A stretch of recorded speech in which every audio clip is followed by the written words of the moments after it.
Hello, I'm John Bachman. 3 Israeli-American rabbis are among the 4 worshipers killed at a Jerusalem synagogue in the brutal attack that occurred this morning. The 4th victim is from Britain.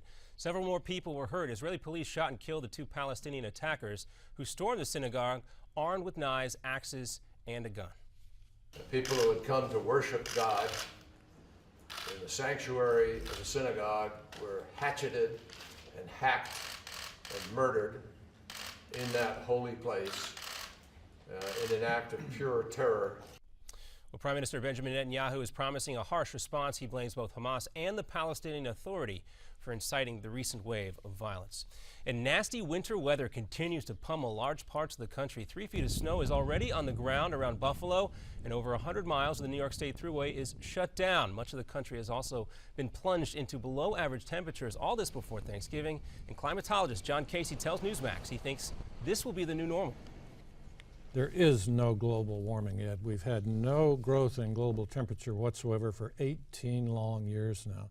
Casey on Midpoint yesterday. In fact, he says his new book, Dark Winter, that we're entering a 30-year cold spell caused by diminished solar activity.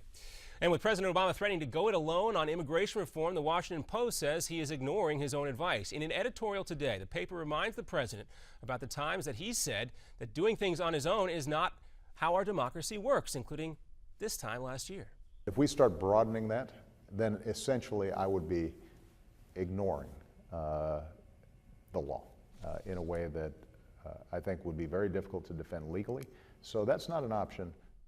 But now the president, of course, is reportedly ready to issue several executive orders, possibly as soon as this week, that could shield millions of illegal immigrants from deportation. And all of a sudden, it's election season in Japan. Prime Minister Shinzo Abe has called for a snap election next month after the country officially slipped into a recession. He's also pushed back a sales tax hike that was planned for next year until 2017.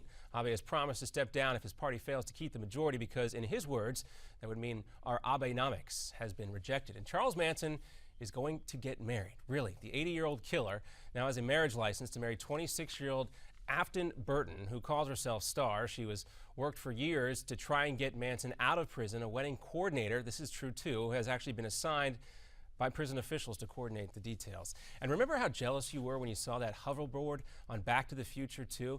Well, the future is here. A California startup has created what it calls the Hendo hoverboard. It uses magnets to float around about an inch off the ground.